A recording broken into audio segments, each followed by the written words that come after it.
Sir centre இந்த camera sir centre எல்லாரும் உங்கள் கேமரா மட்டும் தான் பார்க்கணும்.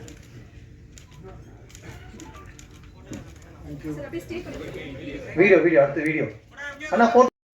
காலமது தென்னிந்தியாவின் மான்செஸ்டர் என்று கோயம்புத்தூர் அழைக்கப்பட்டது. அங்கே ஏராளமான 22 ஃபிலிம்ஸ் பண்ணதுக்கப்புறமா அவர் ஒரே ஃபார்மேட்டில் இருக்கிறாரு. என்ன வேணுமோ அதை எடுக்கணுன்றது. ஆக்சுவலாக ஒரு நல்ல டெக்னீஷியனை என்ன முக்கியம்னா என்ன எழுத்து இருக்கோ அந்த எழுத்தை வந்து அப்படியே திரை வடிவத்தில் காட்டுறதா வந்து ஒரு நல்ல டெக்னீஷியனுடைய ஒரு குவாலிட்டி. நான் இவ்வளோ ஃபிலிம்ஸ் ஒர்க் பண்ணியிருந்தாலும் இது எனக்கு வந்து ஒரு கொஞ்சம் இது பீரியட் ஃபிலிமு.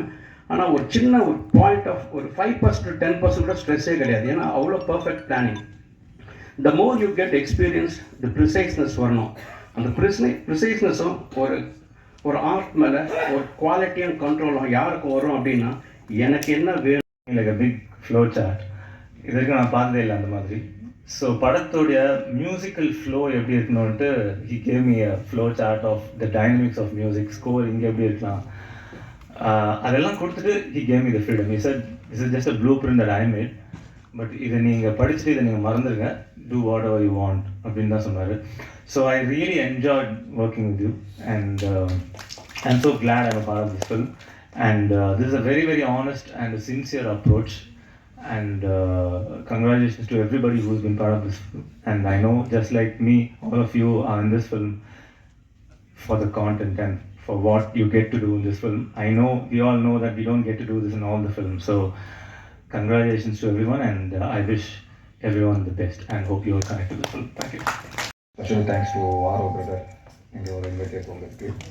ஸோ லக்ஷ்மிகாந்தன் கொலை வழக்கு இந்த படத்தோட ப்ரொடியூசர் இன்றைக்கி வரல, சபரீஷன். அவரும் நானும் ஏற்கனவே ஒரு படம் பண்ணியிருக்கோம். ஸோ அவர் ஒரு நாள் கால் பண்ணி இந்த மாதிரி குன்றல் படம் பார்த்துருக்கீங்களா அப்படின்னு கேட்டார். பார்த்துருக்கேன் அப்படின்னா. அந்த டேரக்டர் உங்களை பார்க்கணுமா, மீட் பண்ணணும் அப்படின்னு சொன்னார். ஸோ அப்படி தான் நான் தயாள் சார் மீட் பண்ணேன். ஸோ வெரி ஹாப்பி இந்த படத்தில் ஒர்க் பண்ணதுக்கு. கூட நடிச்ச அத்தனை பேருக்கும் என்னோட நன்றிகள் தெரிவிச்சுக்கிறேன். தயாள் சார் மாதிரி ஒரு பிளான்டு பர்சன் நான் பார்த்ததே கிடையாது.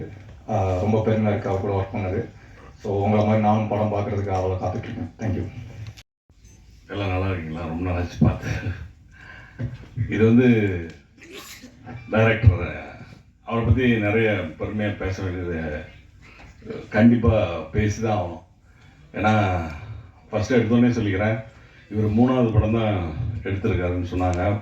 அதுக்கு முன்னாடி 19 படம் கன்னடத்தில் நடிச்சிருக்காரு, பண்ணியிருக்காரு, இயக்கியிருக்காரு. அவர் தமிழில் இன்னும் ஒரு 50 படம் 100 படம் எடுக்கணும்.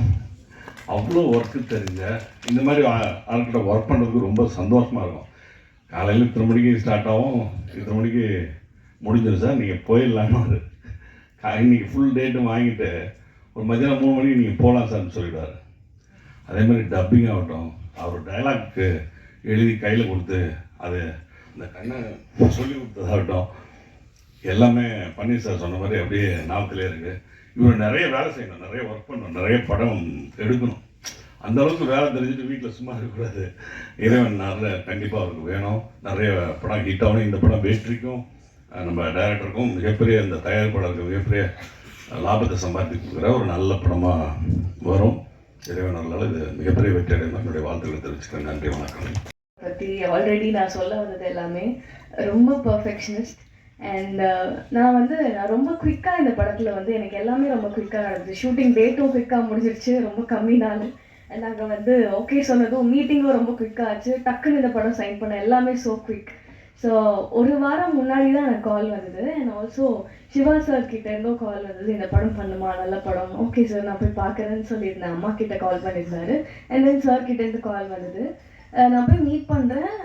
நம்மளுக்கு எப்போவுமே சில பர்சன்லாம் பார்த்தா நம்ம சினிமா ஃபீல்டில் ரொம்ப எக்ஸ்பீரியன்ஸ்டு, எல்லாருமே ரெஸ்பெக்ட் பண்ணுவாங்க, ரெஸ்பெக்ட்ஃபுல்லாக ஃபீல் பண்ண வைப்பாங்க. எல்லாருமே தாண்டி ஒரு கம்ஃபர்ட் ஜோன் அண்ட் ஒரு ஃபாதர்லி ஃபிகராக எனக்கு இருந்தார் டே 1 அண்ட் ஃபர்ஸ்ட் மீட்டிங்லேயே. நாங்கள் ரொம்ப கம்ஃபர்டபுளாக நாங்கள் நிறைய விஷயம் பேசி ஷேர் பண்ண ஆரம்பிச்சிட்டோம் ஆக்சுவலி. ஸோ அதுவே எனக்கு என்ன படம் ஒர்க் பண்ணாலும் எனக்கு ஃபஸ்ட்டு அந்த பீப்புள் எப்படி இருக்காங்க அண்ட் எப்படி மதிக்கிறாங்க அண்ட் என்ன மாதிரியான கண்டென்ட் இருக்குது, அந்த கண்டென்ட்டை தாண்டி ஆஸ் அ பர்சனாக அவங்க எப்படி இருக்காங்கன்றது வந்து ரொம்ப இம்பார்ட்டன்ட். ஸோ அந்த மாதிரி சார் வந்து ஆஸ் அ பர்சனாக ப்ரொஃபஷ்னலாக எல்லாமே வந்து 100 out of 100 தான் எனக்கு. So such a good film, such a content film. And sir வந்து இன்ட்ரோ பண்ணியிருந்தார், பேசியிருந்தார் இந்த படத்தை பற்றி என்ன மாதிரி இருக்கும். பெரிய படம் எடுத்து அதாவது 4 கோடி 5 கோடி 10 கோடி அப்படிலாம் போய் தொலையாமல் சின்ன சின்னதாக அதை பிளான் பண்ணிடா, நம்மளே பிளான் பண்ணலாம் இப்படிலாம் சொல்கிறது உண்டு. ஆனால் யாரும் கேட்க மாட்டாங்க. அப்படி ஒரு கட்டத்தில் தான் நான் ஒரு படம் டைரக்ட் பண்ணேன், நூடுல்ஸ்னு. அது ரொம்ப குறைவான ஒரு 50 லட்ச ரூபா பட்ஜெட்டில் பண்ண படம். அந்த முதலீடு பண்ணி அதுக்கு தேவையான அளவுக்கான லாபத்தை அந்த படம் ஈட்டுனுச்சு. அதுக்கப்புறமும் நான் நிறைய பேர்கிட்ட டேய் இப்படி ஒன்று அப்படின்னா நிறைய பேர் ஒரு வீட்டுக்குள்ளேயே சூப்பர் இப்படி பண்ணீங்க லாபமாக எல்லாம் கேட்பாங்க. ஆனால் கண்டிப்பாக அந்த மாதிரி ட்ரை பண்ணவே மாட்டாங்க. மறுபடியும் பெரிய படம், பெரிய பட்ஜெட்டு, லத்தாஜிக்காக ஸ்டார்ட் பண்ணி லத்தாஜிக்காக முடிஞ்சு அப்படி தான் வரும். ஆனால் எங்களுக்கு நல்ல சம்பளம் தருவாங்க. இந்த படத்தில் இன்னொரு நல்ல விஷயம் என்னென்னா, எப்படி எல்லாரும் சொன்ன மாதிரியே வந்து அட்வான்ஸாக வந்து முன்னாடியெல்லாம் சொல்லிடுவார் இப்படி தான் பண்ண போகிறோம். அதேமாதிரி அட்வான்ஸாக பேமெண்ட்டையுமே கொடுத்துட்டாங்க, கம்ப்ளீட் பேமெண்ட்டையுமே. ஆமாம், அவ்வளோ கிளாரிட்டியாக அது பண்ணார். அப்புறம் உள்ளே போய் இதுக்கும் ரொம்ப கிளாரிட்டியோட கேலண்டரில் மார்க் பண்ணி எனக்கு அனுப்பிச்சாரு. வியந்துட்டேன் நான். அது அனுப்பிச்சிட்டு பின்னாடியே ஒரு வாய்ஸ் நோட், நீங்கள் கண்டிப்பாக இருக்கணும், சப்போர்ட் பண்ணி ஆகணும், உங்களுக்கு ஆப்ஷனே கிடையாது அப்படிங்கிற மாதிரி. ஸோ இந்த படம் எவ்வளோ சக்ஸஸ்ஃபுல் ஆகணும்னா அவர் இன்னொரு வாட்டி வேறு லாங்குவேஜ் போய் படம் பண்ணணுன்னே யோசிக்கக்கூடாது. தமிழ்லேயே இனி நிறைய 50-100 படங்கள் எடுத்துக்கிட்டே இருக்கணும். அந்தளவுக்கு இந்த படம் சக்ஸஸ் ஆகும். Thank you so much. எல்லாமே பிளான் சொன்னாங்க பாருங்க. நான் வந்து தயாள் சாரை என்ன நினைப்பேன்னா, இவர் ஒரு வீடு கட்டினாருன்னு வச்சுங்களேன், இது முன்வாசல் வழி, இது பின்வாசல் வழி, இது கிழக்கு பக்க வாசல் வழி, இது மேற்கு பக்க வாசல் வழின்னு வச்சா திருடர்கள் வந்து போகும் வழின்னு ஒன்று வச்சுருவார். அந்த அளவுக்கு ஏன் அவனை பூட்டை உடச்சிட்டு இருக்கிறதுக்கு இடம் வந்தான்னா அவனுக்கு அந்த திருடர்கள் வந்து போகும் வழி அப்படின்னு ஒன்று வச்சுட்டா அவனும் பண்ணிட்டு போகிறான். அந்த அளவுக்கு பிளான் பண்ணுவார். இது ஒரு ஜென் கதை இது, அதனால சொல்கிறேன். அடுத்தது தயாள பத்மநாப சார்கிட்ட நீங்கள் ஒர்க் பண்ணுனா ஒரு ஜென் கதை ஒன்று இருக்குது. ஒரு துளி தண்ணீர் போய் கடல்கிட்ட கேட்கும், நானும் தண்ணி நீனும் தண்ணி, ஆனால் நான் துளியாக இருக்கேன் நீ கடலாக இருக்க அப்படின்னு ஃபீல் பண்ணுது. அப்போ அந்த ஜென் ஞானி சொல்லுவார், நீ கடல்கிட்ட கேட்காத, நீ கடலோடு சேர்ந்து விடு, நீனும் கடலாகி விடுவார். ஒரு துளி நீர் கடலுடன் சேரும்போது கடலாகி விடுகிறது. அப்போ அப்படி நீங்கள் தயாள பத்மநாபன்கிட்ட நீங்கள் யாராக இருந்தாலும் அவர் பிளான்குள்ளே உங்களை கொண்டு வந்துட்டார். அப்படி ஒரு மாபெரும் ஒரு ஹெட்மாஸ்டர்னு சொல்ல முடியாது, ஒரு ப்ரொஃபஸர்னு சொல்ல முடியாது, ஒரு மிகப்பெரிய கட்டட நிபுணர் அளவுக்கு அவர் இருப்பார். அதான் அண்ணன் சொன்னாங்கல்ல, டேட் வாங்குவார், 3 மணிக்கு கிளம்பிட்டு வேண்டாம், என்னமா ஒன்றும் இல்லைங்க நீங்கள் கிளம்புங்க அப்படின்வார். அந்த மாதிரி ரொம்ப அருமையான பிளான் பண்ணுற ஒரு சில இயக்குநர்களில் நான் தனுஷ்கிட்ட அதை பார்த்தேன். தனுஷும் அதே மாதிரி கரெக்டாக ஆர்டிஸ்ட் இத்தனை மணிக்கு வரணும், இத்தனை மணிக்கு அனுப்பணுன்றார். அதே மாதிரி நடப்பார். அதே மாதிரி கிளாரிட்டி, ஒரு ஷாட்டு நான்லாம் வந்து எப்போ மிஸ் பண்ணால் அவர் படத்தை எடுத்து முடிச்சிடுவார் அப்படின்னு சொல்லிட்டு அடுத்த படம் மாருதி நகர் போலீஸ் ஸ்டேஷன் பண்ண போகிறேன்னா ஃபோனை அடுத்த செகண்ட் எடுத்துட்டேன். சார் சொல்லுங்கள் அப்படின்னா, சார் நம்ம ஒரு படம் ஒன்று பிளான் பண்ணுறோம், எப்போ சார் ஷூட்டிங் பண்ணால் 1 வாரத்தில் ஷூட்டிங் போகிறேன்னு சொல்லுவார். எத்தனை நாள் சார்னா, அப்போ அதுக்கு தான் ஹையஸ்ட் நம்பர் ஆஃப் டேஸ் சொன்னார், 22 நாள் சொன்னார். ஆனால் அதையும் 18 நாளில் முடிச்சிட்டாரு. ஸோ அதுக்கப்புறம் வந்து இந்த லக்ஷ்மிகாந்தன் கொலை வழக்கோட ஸ்கிரிப்டை எனக்கு கொடுத்தாரு சார். நீங்கள் சார் படித்து பாருங்க அப்படின்னு சொன்னார். லாஸ்ட் இயரில் கொடுத்தாரு.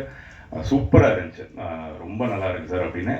என்றைக்குமே அவருடைய கதைகளில் ஒரு பொலிட்டிக்கல் லேயர் ஒன்று இருந்துகிட்டே இருக்கும். அது வந்து மக்களுக்கு சொல்ல வேண்டிய ஒரு கருத்து ஒன்று இண்டஸ்ட்ரியில் இருக்கிறவங்களுக்கு எப்பயுமே அது ஒரு பொறுப்பு இருக்குது. ஸோ அதை உணர்ந்து அதை கரெக்டாக அது ஒரு கமர்ஷியல் இதில் வந்து அழகாக அதை ப்ரெசென்ட் பண்ணுவார். நான் எப்பவுமே சொல்லிகிட்டே இருப்பேன், சார் நீங்கள் வந்து ஒரு பெரிய படம் பண்ணுங்க சார், நீங்கள் ஒரு பெரிய ஆக்டர் வச்சு பெரிய படம் பண்ணுங்கன்னா அவருக்கு அந்த இது இல்லை. அவருக்கு போயிட்டு ஒரு 15 நாள் படத்தை போய் ஷூட் பண்ணிட்டு வந்துடும். ஆனால் அதை வந்து பயங்கரமாக பண்ணுவார். லக்ஷ்மிகாந்தன் கொலை வழக்கோட இது ஃபுட்டேஜ் கூட நான் பார்த்தேன், சூப்பராக வந்திருக்கு படம். நல்ல ஒரு அந்த மரண தண்டனை அது அவசியமா இல்லையா அப்படின்ற ஒரு கருத்தை பேசுகிற படமாக இருக்குது, நல்லா இருக்குது. வெற்றி உங்களுடைய செலெக்ஷன் ஆஃப் ஃபிலிம்ஸ் நல்லா இருக்குது, நல்லா பண்ணுங்க. அப்படியே பிரிகதா ஆல் தி பெஸ்ட், நல்லா பண்ணியிருக்கீங்க. And wishes to all the cast and crew. Darbuka Siva bro, உங்கள் மியூசிக் வந்து என் லைஃப்பில் ஒரு பெரிய இது ப்ளே பண்ணியிருக்கு. உங்களால் தான் எனக்கு கல்யாணமே ஆச்சுது. ஆமாம்.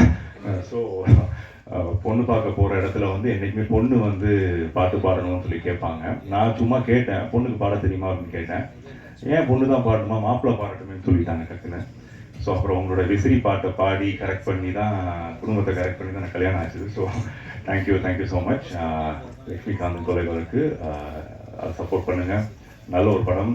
இந்த மாதிரி படங்கள் வரணும் தமிழ் சினிமாவில். நல்லபடியாக வந்து ஹிட் ஆகட்டும். Wishes to all the cast and crew. Thank you so much. Character இன்ட்ரோவுக்கு ஒரு மியூசிக் போட்டிருக்கீங்க. ரொம்ப அற்புதமான ஒரு தீம் மியூசிக் மாதிரி ரொம்ப பிரமாதமாக போட்டிருக்கீங்க. வெற்றி இந்த மாதிரி கண்டென்ட் படம் தான் யாரோ சொன்னாங்கல்ல, அந்த மாதிரி படம் பண்ணி மிகப்பெரிய ஒரு புது ட்ராக்கில் நீங்கள் நிச்சயமாக இருப்பீங்க. உங்கள் அனைவருக்கும் வாழ்த்துக்கள். ஏன்னா நான் வந்து ஏதாவது கோச்சிக்கிட்டிங்கன்னா அப்புறம் நல்லா இருக்காது. நன்றி, வணக்கம். முதல்ல எல்லாருக்கும் நன்றி. இவ்வளோ புகழ் நான் எதிர்பார்க்கல. நன்றி. ஓகே, நான் வந்து இப்போ ப்ரெஸ்ஸுக்கு வந்து நீங்கள் வந்து மீடியா எழுதுகிற சில விஷயங்கள் இப்போ எல்லாமே பொதுவாக பேசுகிற விஷயங்களாகவே இருந்தது. நான் வந்து இந்த படத்தை பற்றி சில விஷயங்கள் அது வந்து நீங்கள் எழுதணும், அதை பற்றி நீங்கள் பேசணும் அப்படின்றது தான் என்னுடைய பேச்சோட இதாக இருக்க போகுது. ஸோ ஃபார்முலாக இந்த பேச்சை நான் ஆரம்பிக்கிறேன். லக்ஷ்மிகாந்தன் கொலை வழக்கு ஒரு அறிமுகம். 2M cinemas KV Sabareesh, D pictures சார்பில் என்னுடைய தயால் பத்மநாபன் ப்ரொடக்ஷன்ஸ் நாங்கள் 2 பேரும் சேர்ந்து தயாரிச்சிருக்கிற இந்த படத்தோட ஒரு அறிமுகம். இந்த விழாவுக்கு வந்திருக்கிற ஊடக நண்பர்கள் அனைவரையும் நான் சபரீஷ் சார் சார்பையும் என்னுடைய சார்பிலும் வரவேற்கிறேன். என்னுடைய காஸ்ட் அண்ட் க்ரூ, என்னுடைய சீஃப் கெஸ்ட் அவரையும் வரவேற்க ரொம்ப பெருமகிழ்ச்சி அடைகிறேன். என்னுடைய ப்ரொடியூசர் வந்து எனக்கு ஊரில் இல்லை, மொரிஷியஸில் அவருக்கு இன்னொரு படம் ஷூட்டிங் நடந்துன்னு இருக்குது. அதே ஷூட்டிங்கில் ரங்கராஜ் பாண்டியவும் இருக்கிறாரு. அதனால தான் அவங்க 2 பேரும் இல்லை. ஸோ வேறு வதந்திகள் எதையும் நம்ப வேண்டாம். அதுதான் உண்மை.